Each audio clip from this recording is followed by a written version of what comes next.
Hey everyone, it's Evan and welcome to Gone Electric.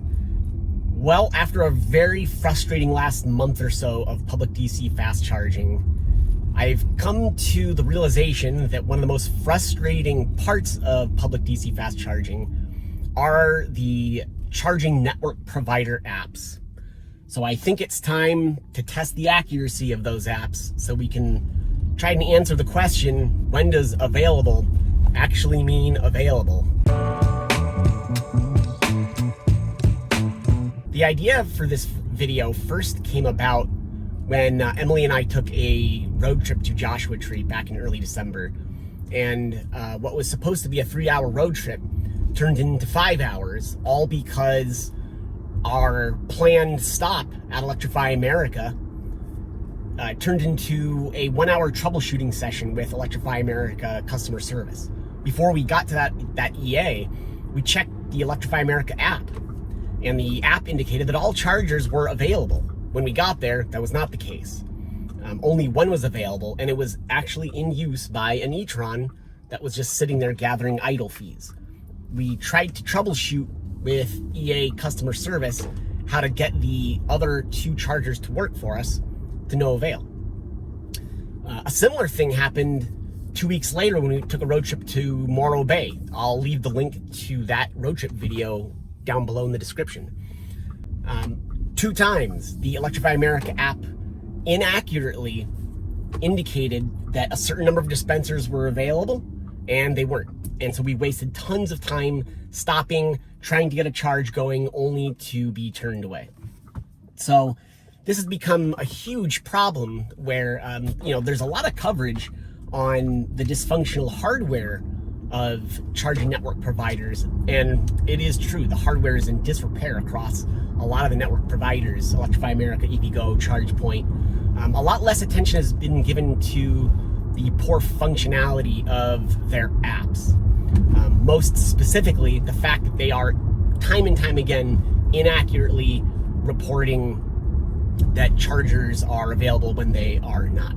And one of the most frustrating things about public DC fast charging is pulling up to a charger and not being able to charge even though you thought you would be. When was the last time you pulled up to a gas station, you swiped your card, and the pump wouldn't pump gas? And so today we're going to go to Electrify America, we're going to go to EVgo, we're going to go to ChargePoint, and we're going to see just how accurate those 3 charging network provider apps are in terms of indicating to you, the user, that when you get there, this number of dispensers will be available and working. So availability can't just be that the stall is open and you can park your car next to the dispenser. Availability has to mean, yes, 3 of 5, if the app indicates that 3 of 5 dispensers are available, that has to mean that you can park next to the dispenser, you can hook up the dispenser to your car, and you can get a viable charge going. So that's what we're going to try to do today. Are the dispensers physically available? As in, can we pull up our car to those dispensers, or are the cars parked there charging? Secondarily, can we pull up to the dispenser and actually start a viable charge to get the car going? So the next time you see me, I'm going to be starting this at Electrify America, and we're going to scoot around to a few. So I'll see you in a second. All right, Electrify America number 1 in Seal Beach. Electrify America app says that 4 of 4 chargers are available, and it looks like we've got 4 empty stalls. Let's see if we can start a charge. I think I'll choose stall number 2 first. All right, and we have pre-activated in the app. We're going to plug in. And of course, I did not come prepared with my port open. So we're gonna fix that. And we are going to plug in. All right, let's see what happens here.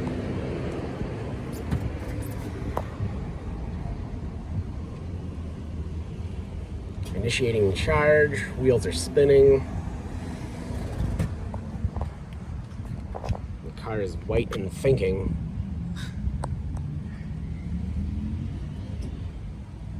Here are the contactors.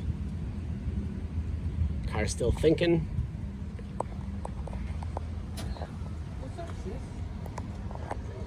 Let's see what the damage is. Good. I just went and got a coffee and going back home. All right, so we are charging at 10 kilowatts and ramping up. Let's see how high we can get.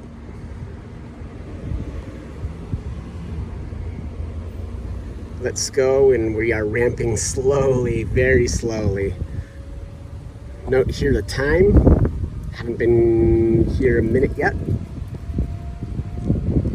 Current state of charge 33%, so I'm not anticipating getting really high speed. Should get close to around 90 kilowatts in my experience with the ID4 at a state of charge of 33%. Pack voltage is probably not great because we haven't been driving for too long. But I would say 90 kilowatts isn't out of the question, and we're gonna flatline here at 73, it looks like. All right, let's try the next charger. All right, and we have pre-activated here on charger number 3. So far, charger 1 has worked, charger 2 has worked. Charger 3, interestingly, this is the one last week in my hardware video. A link to that video is posted below in the description, where we could only get 2 kilowatts. So let's see if EA has fixed the problem since last week. Connecting to vehicle. Initiating charge. This is a big moment of truth. This charger has not worked lately. It's actually not worked for 3 or so weeks, 4 weeks. 2 kilowatts. Same thing as last time. So now, 3 or 4 weeks, this charger, dispenser number 3 in Seal Beach, has failed to work. Handle number 1 isn't working altogether, the cable's broken, so only handle number 2 could even work. But this is not giving us anything. So here's an example in the app. The app says that that dispenser number 3 would work.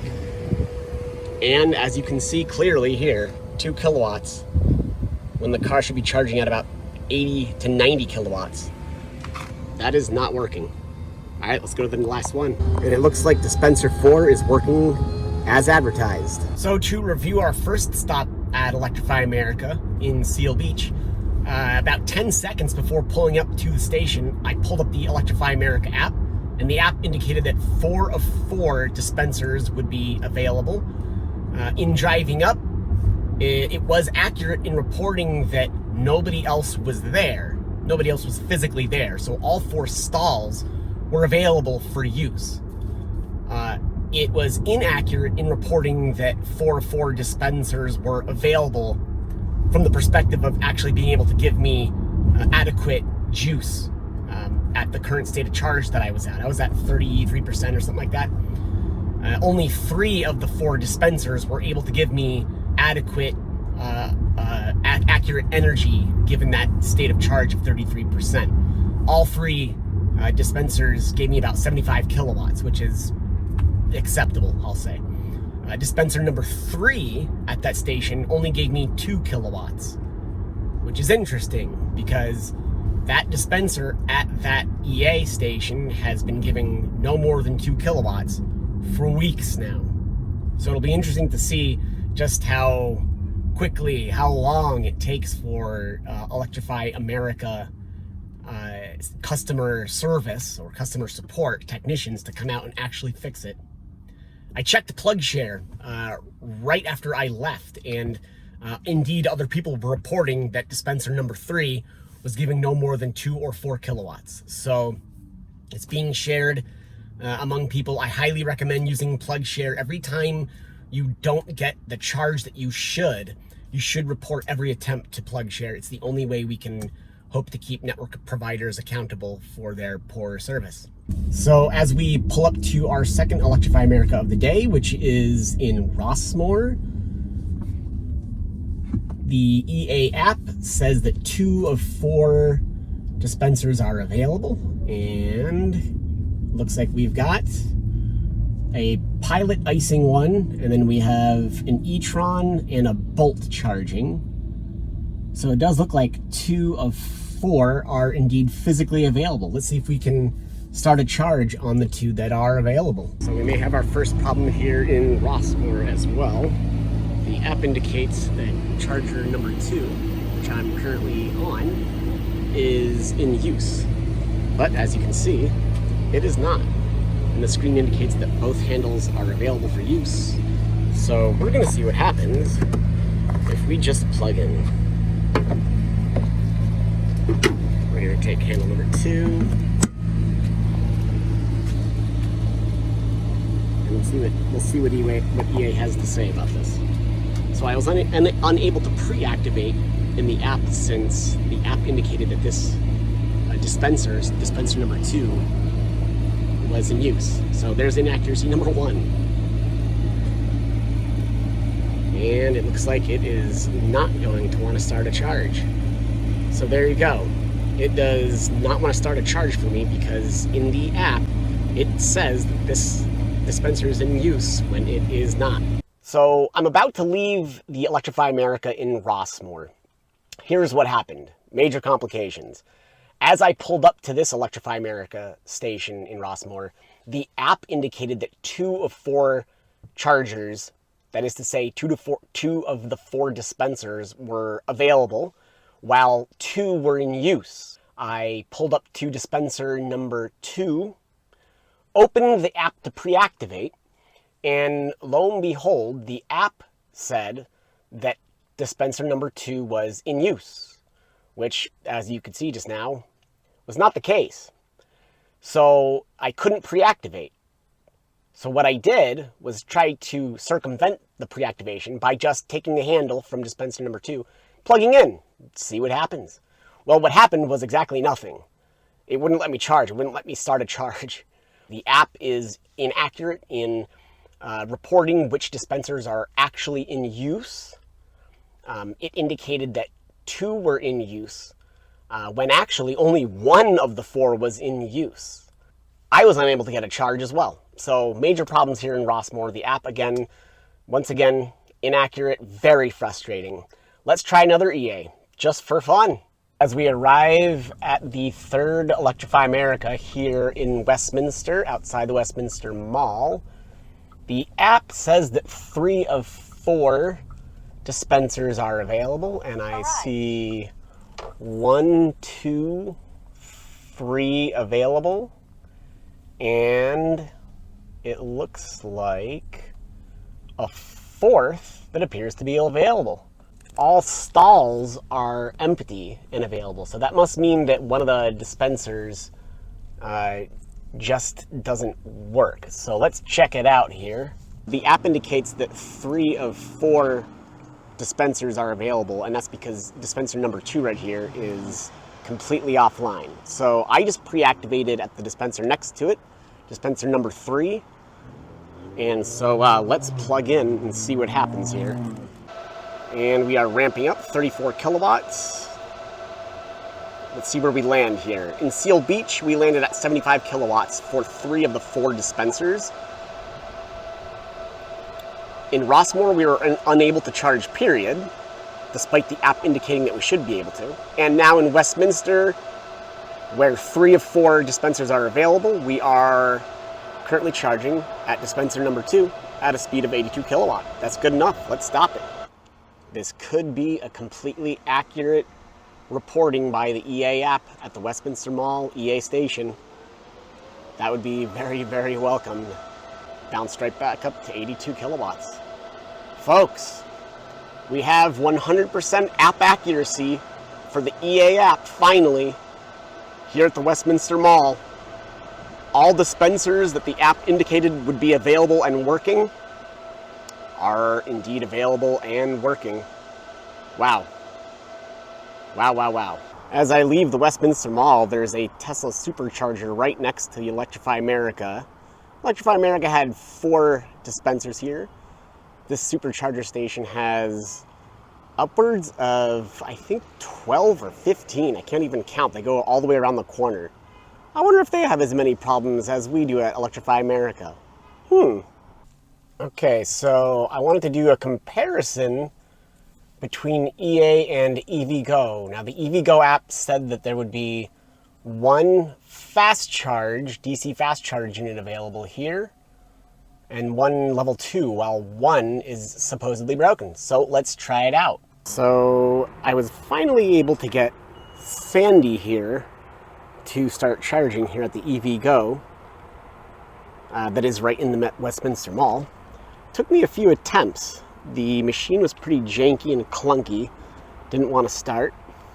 But we have green now, and we are currently charging at a power level of 45 kilowatts, and this is a 50 kilowatt machine. It's been charging for about a minute. Current state of charge is 35%. So this is pretty good. We're getting 45 of the advertised 50 kilowatts. I can be satisfied with that. Now looking over here to the left, the app said that Rosa was not working. It looks like Rosa has been decommissioned completely. So it did indicate that one of the two DC fast chargers would be working and available. And that is exactly what has happened. We are charging up here at the EVgo. So the EVgo app was 100% accurate on this one. So we are now at the Huntington Beach EVgo station. The EVgo app indicated that nobody would be here, and that is true. Both stalls for the DC fast chargers are open. Let's see if we can actually get a charge started on Romulus and then Andy over here. We were able to get a charge started on Romulus, 45 kilowatts. Really similar to the other EVgo in Westminster that also gave us a peak of 45 kilowatts on the 50 kilowatt DC fast charger unit. So I'm pretty satisfied. I was gonna try Andy behind me, but an e-tron pulled up and started to charge, and she was successful. So we're gonna call that, again, pretty accurate for EVgo. App correctly stated that the station would be empty. Both stalls would be available. And that is true. So both chargers were available, both chargers worked. All right, so we've done 3 Electrify Americas, and we've done 2 EVgo's. I want to round things out with a ChargePoint DC fast charger unit. There aren't many ChargePoint DC fast chargers around here.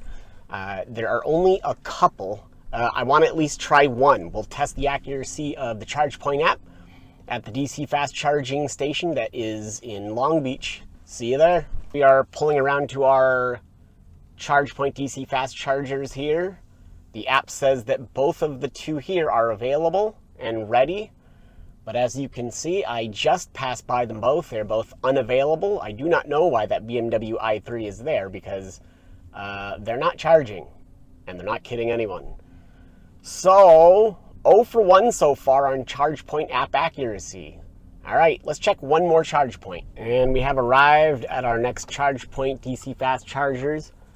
The app says that both are available, and it looks like we might be wrong again. One is in use, so it's right about that one, but the other one is unavailable. Boy, not a good showing for ChargePoint. My error back there on the ChargePoint, that second ChargePoint DC fast charger, the app actually said that both of those DC fast chargers were in use. Only one of them was in use. The other one was unavailable. So that brings us to this. What have we learned today? We've learned that the charging network apps, for the most part, can't be trusted. And that's a big problem. Because for folks who depend on DC fast charging, who don't have home charging, or who are on road trips, or who are responding to an emergency and need to charge up fast, they can't count on the apps for these network providers to be accurate.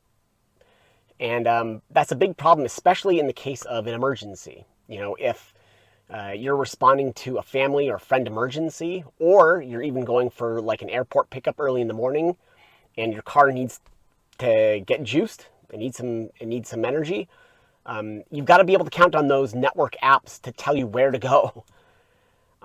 So that's a massive problem that I've experienced over and over again as somebody who doesn't have home charging and who depends on DC fast charging. The good news for today is that there was a clear winner, and it was EVgo. EVgo, both EVgo stations that we went to were 100% accurate. They accurately reported availability in terms of whether the physical stalls were available to park in next to the dispensers, and they were 100% accurate in reporting whether the dispensers themselves could actually provide you a viable charge. So that's great. EVgo is the clear winner. ChargePoint and Electrify America, both big losers.